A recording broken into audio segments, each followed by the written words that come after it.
Toda Rabal Abacados por este estudio del More Gilbert, tremendo.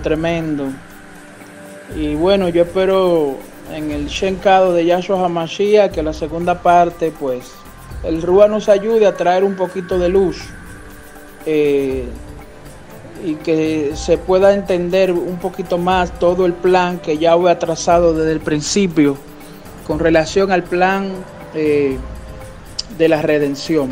Bueno, pues sin más preámbulos, si ustedes, mis hermanos queridos, me lo permiten, yo voy a dar inicio a la segunda parte de este estudio,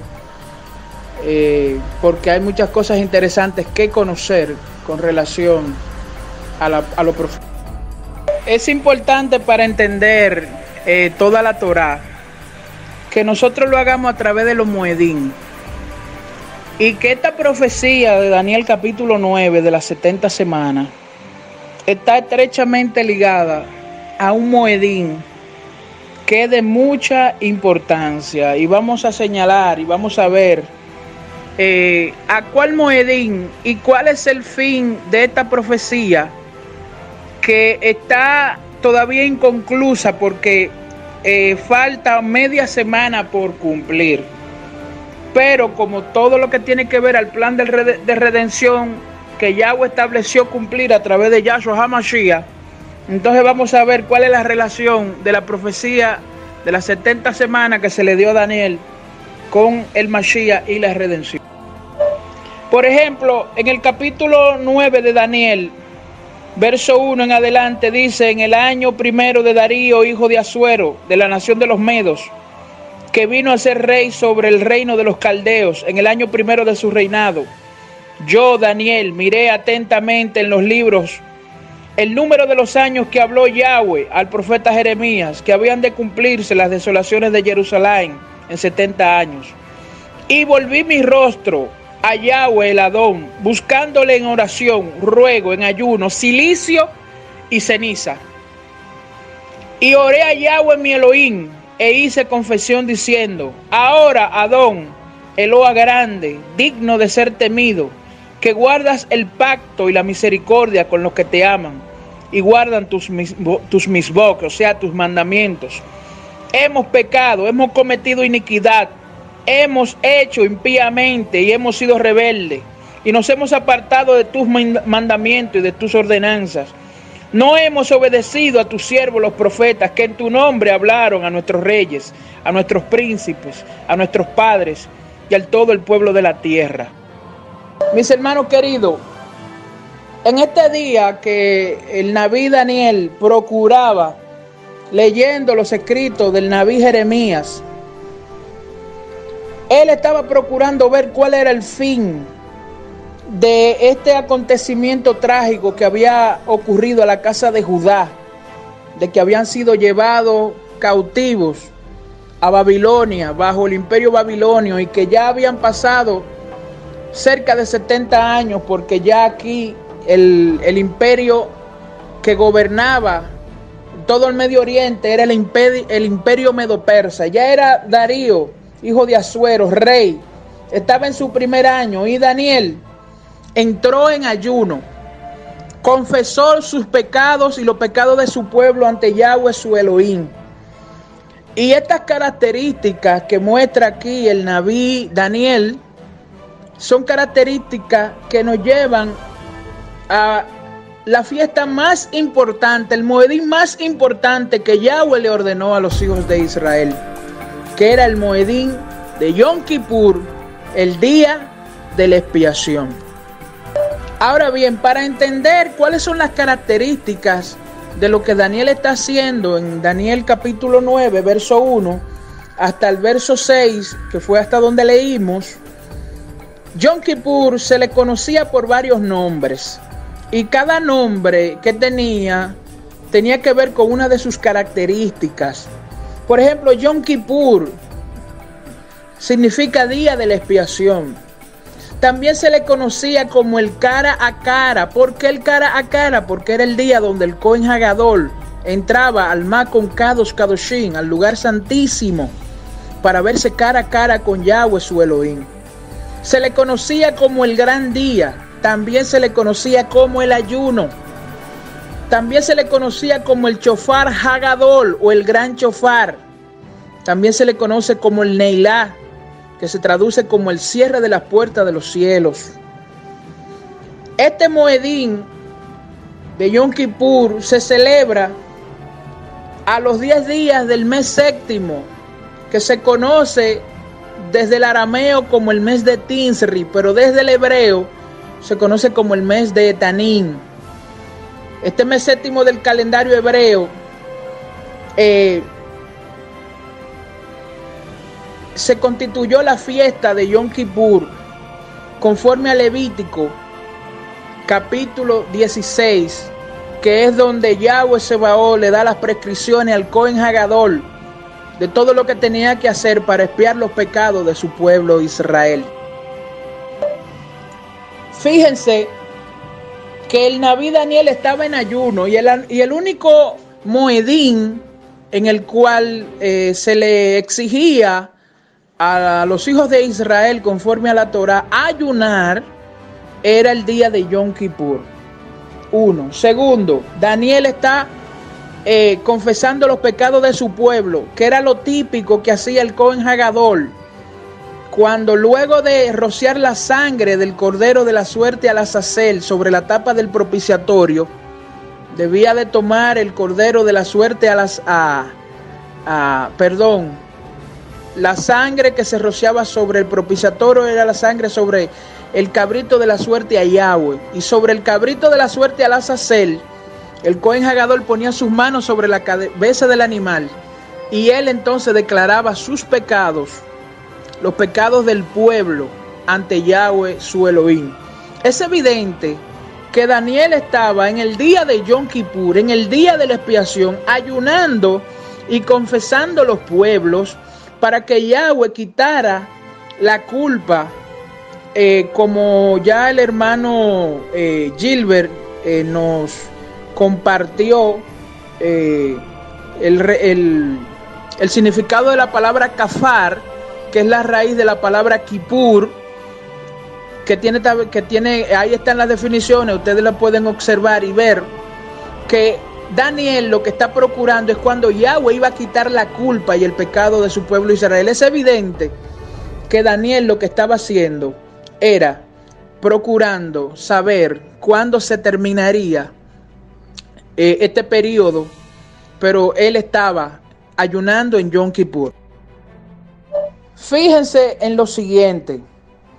Hay un texto en Mateo capítulo 18, verso 21 y verso 22, donde el Sholía Kefa, el apóstol Pedro, dice en el verso 21, entonces se le acercó Pedro y le dijo: Adón, ¿cuántas veces perdonaré a mi hermano que peque contra mí? ¿Hasta 7? Le preguntó Kefa. Y Yahshua le dijo: no te digo hasta 7, sino hasta 70 veces 7. Si nosotros comparamos de lo que estaba preguntándole el Sholía Kefa a Yahshua HaMashiach, es sobre el perdón, que era uno de los nombres de Yom Kippur. Y Kefa le dice que si él debía perdonar hasta 7 veces a su prójimo. Entonces el Mashiach le dijo: no, hasta 70 veces 7.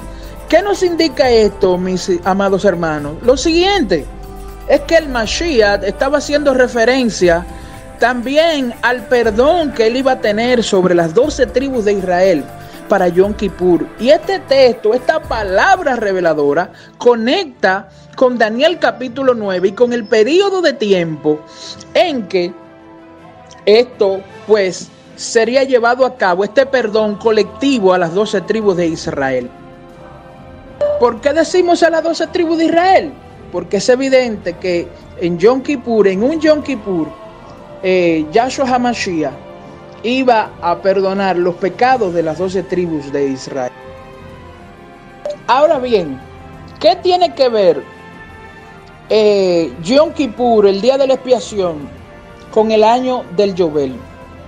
Conforme a el libro de Levítico, capítulo 25, verso 9, En el día de Yom Kippur, el Cohen Hagadol era que proclamaba en un periodo de cada 50 años, proclamaba Yom Kippur, proclamaba el Yobel, el año del Yobel, que la palabra Yobel se traduce al español como el año de jubileo.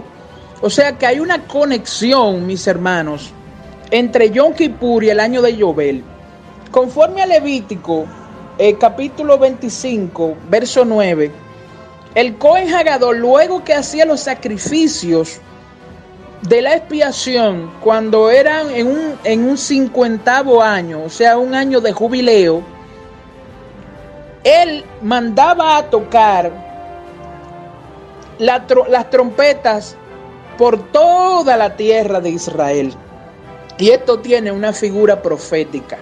O sea que Yom Kippur y el año de Yobel están estrechamente ligados en todo el plan de Yahweh. Entonces, me gustaría enumerar y leer este verso del capítulo 25 de Levítico, del verso 9, capítulo 25, verso 9, para que nosotros veamos algo muy poderoso. Levítico 25, verso 8, dice: y contará 7 semanas de años, 7 veces 7 años, de modo que los días de las 7 semanas de año vendrán a serte 49 años. Verso 9. Entonces harás tocar fuertemente la trompeta en el mes séptimo, a los 10 días del mes, el día de la expiación, haréis tocar la trompeta por toda vuestra tierra. Y santificaréis el año 50, y pregonaréis libertad en la tierra a todos sus moradores. Este año os será de Yobel, y volveréis cada uno a vuestra posesión, y cada uno volverá a su familia. Verso 11, en el año 50 os será de Yobel, no sembraréis ni segaréis lo que naciere de suyo en la tierra, ni vendimaréis sus viñedos.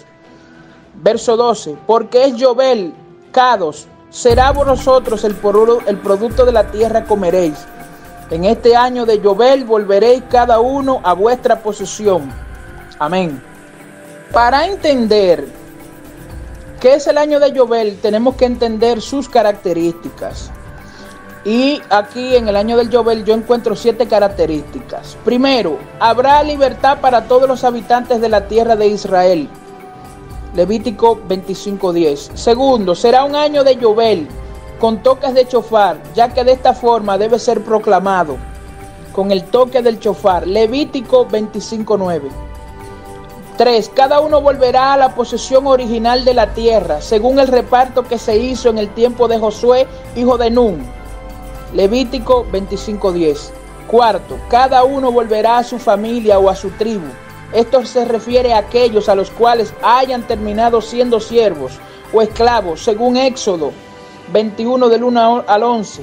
Este mandamiento está limitado hasta el año del Yobel, conforme a Levítico 25:10. Quinto, no se puede sembrar, Levítico 25:11. 6. No se puede cosechar, Levítico 25:11. 7. El Yobel será un año Kados, Levítico 25:12. Es importante que nosotros entendamos algo. La palabra hebrea que ha sido traducida como jubileo es Yobel, y esta palabra significa el corno del carnero. Esta palabra se encuentra en Éxodo 19:13 y en Josué 6:6. En la antigüedad se utilizaba al corno del carnero para conducir al rebaño. ¿Qué nos enseña esto? Varias cosas. El día que Yahweh convocó a las 12 tribus de Israel, fue tocado el chofar grande para anunciar que él vendría al monte Sinaí, y para que de esa forma el pueblo fuera convocado para recibir los mandamientos del pacto que iban a guiar al pueblo de Israel. La segunda vez que aparece la palabra Yobel es en Josué capítulo 6, verso 6. El toque del corno del carnero nos enseña en Josué 6:6 que este toque también tiene que ver con la entrega de la heredad a los hijos de Israel, que debe de ser en un año de Yobel. Mis hermanos, yo les voy a demostrar a partir de ahora que Yahshua HaMashiach, el año en que inició su ministerio, era un año de Yobel, y ese día era el día de Yom Kippur, día de la expiación. Conforme a Lucas capítulo 4, versos 16 al 30, dice: vino a Nazaret donde se había criado, y en el Shabbat entró en la sinagoga conforme a su costumbre y se levantó a leer. Y se le dio el libro del profeta Isaías, y habiendo abierto el libro, halló el lugar donde estaba escrito: el Rúa de Yahweh está sobre mí, por cuanto me ha ungido para dar buenas nuevas a los pobres. Me ha enviado a sanar a los quebrantados de corazón, a pregonar libertad a los cautivos y vista a los ciegos, a poner en libertad a los oprimidos, a predicar el año agradable del Señor. Y enrollando el libro lo dio al ministro y se sentó. Y los ojos de todos en la sinagoga estaban fijos en él. Y comenzó a decirles: hoy se ha cumplido esta escritura delante de vosotros.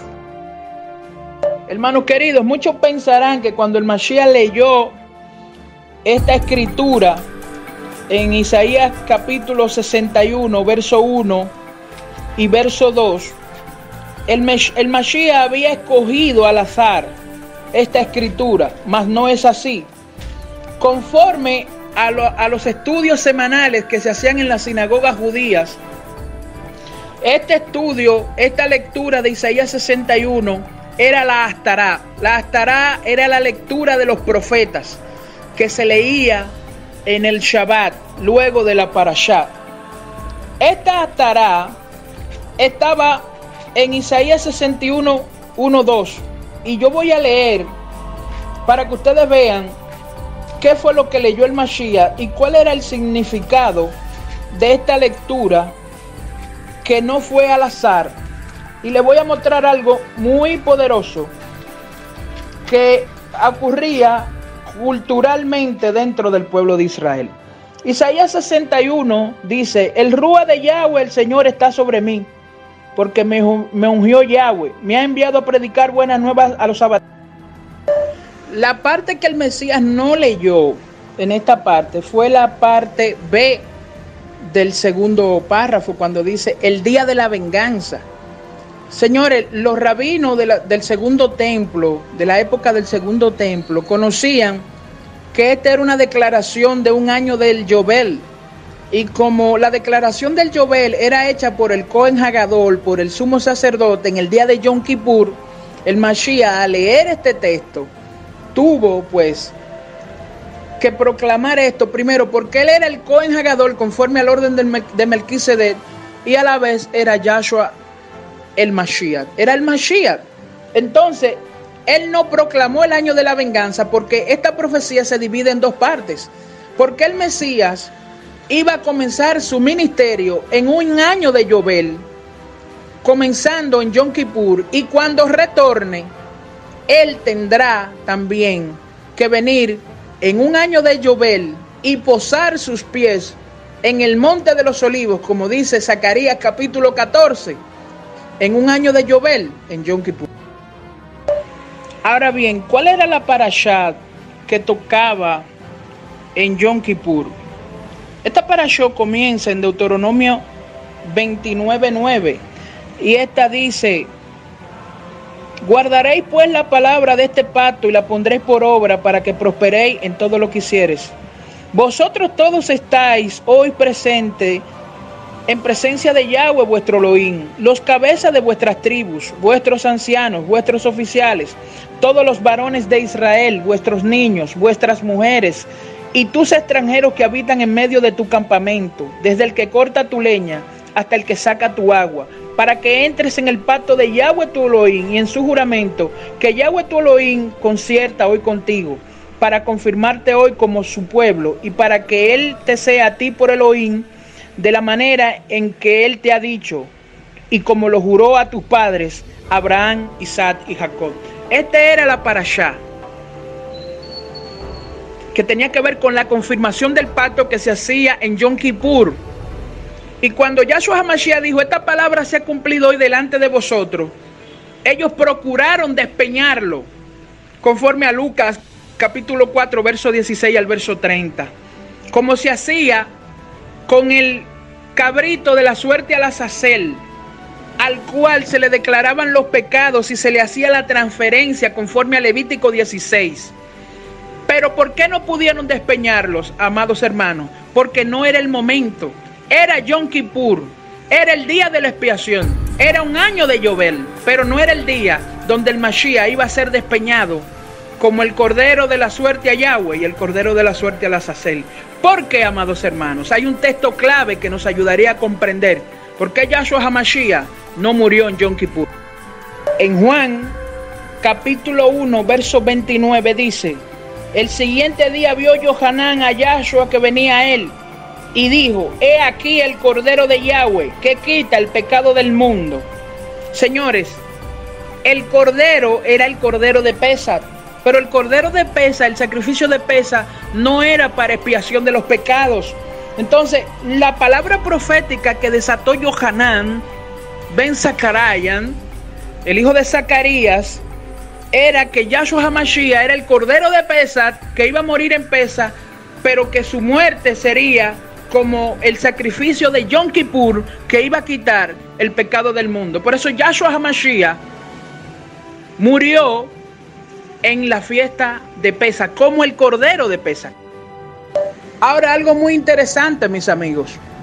Conforme a lo explicado por el Moré Gilbert, que fue una explicación magistral, yo bendigo a nuestro Moré Gilbert. Wow, cuánto hemos aprendido, cuánta profundidad en el Dabar de Yahweh ha puesto el Rúa sobre él. Es que la profecía de las 70 semanas se divide en tres, como él explicó. Desde la salida de la orden, conforme a Nehemías capítulo 2, hasta la construcción del templo de Zorobabel, que fue un periodo de 49 años. Cuando salió el orden, conforme a Nehemías capítulo 2, ese año era un año de Yobel y era un día de Yom Kippur, porque era el día donde el pueblo tenía que volver a su heredad y salir de la esclavitud. Y era el día donde Yahweh había establecido el perdón a Israel por la transgresión de no darle el reposo a la tierra, como nuestro Morel Gilbert ha explicado.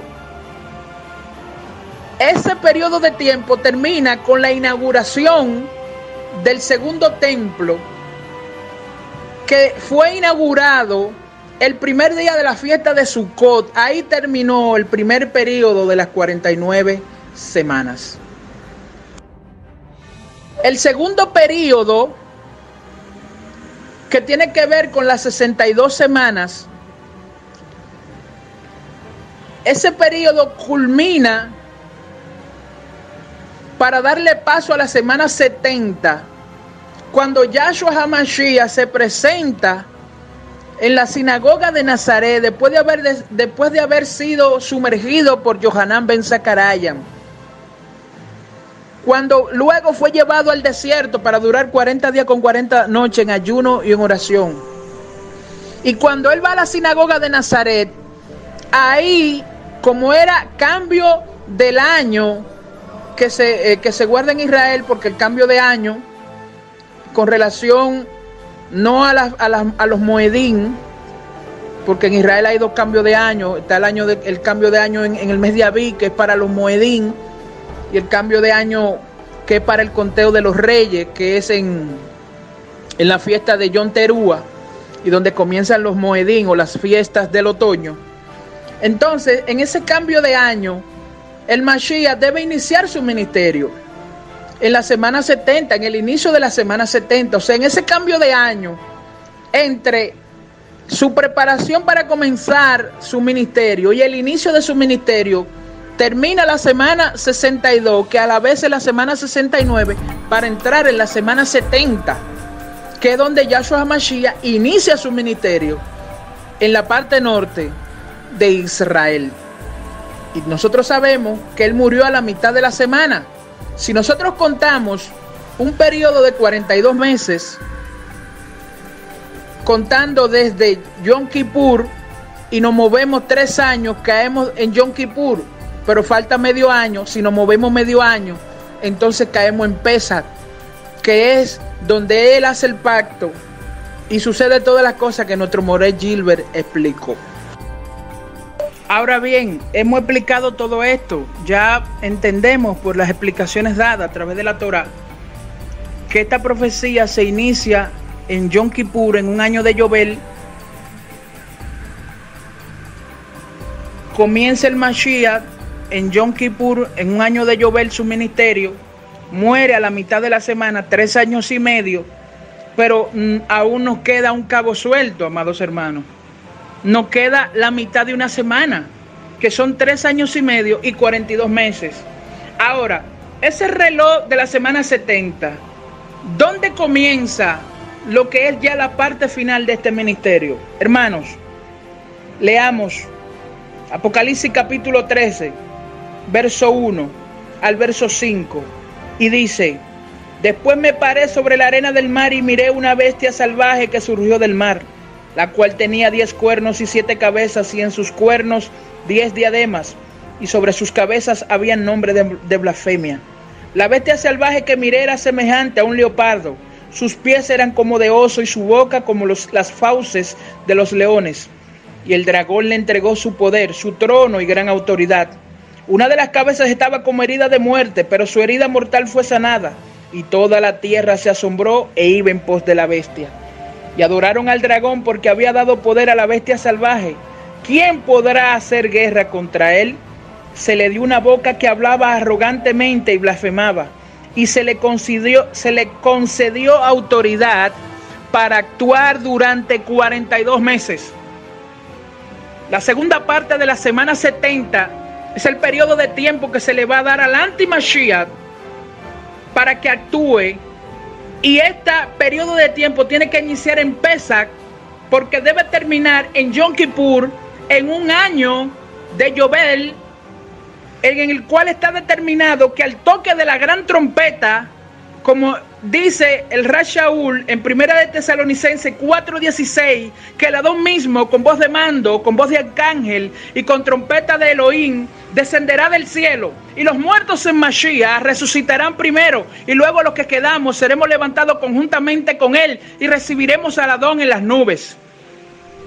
Yahshua HaMashiach debe de poner sus pies en el monte de los olivos en un día de Yom Kippur, en un año de jubileo, que es el jubileo 120. Hermanos, siento el Rúa, porque el ministerio de Yahshua HaMashiach comenzó en un año de jubileo, en Yom Kippur, y él proclamó el jubileo. ¿Y por qué tiene que ser su venida en Yom Kippur, en un año de jubileo? Porque será primero el toque de la trompeta. Segundo, porque el toque de la trompeta anunciará que él viene, porque nosotros le esperaremos en las nubes, y allí nos encontraremos con él, como dice Yahshua HaMashiach, como dice el Rash Shaul. Y allí él le dará libertad a los cautivos, le devolverá su tierra al pueblo de Israel, y allí se harán todas estas cosas. Todo lo que se cumplía en Yom Kippur y en Yobel, Yahshua HaMashiach lo hará cumplir en su venida. Le entregará la heredad a los hijos de Israel que han sido dispersados por los 4 puntos de la tierra. Entonces la semana 70 de Daniel tiene que ver, hermanos míos, tiene que ver, mis hermanos queridos, con la fiesta de Yom Kippur, día de la expiación, día del ayuno, día del cierre de las puertas, porque ya no habrá más oportunidad, y tiene que ser al toque de la final trompeta. Mis hermanos, shalom, que Yahweh Sebaot me los bendiga, y yo espero que el Ruach HaKodesh nos ayude a guardar esta palabra en nuestros corazones.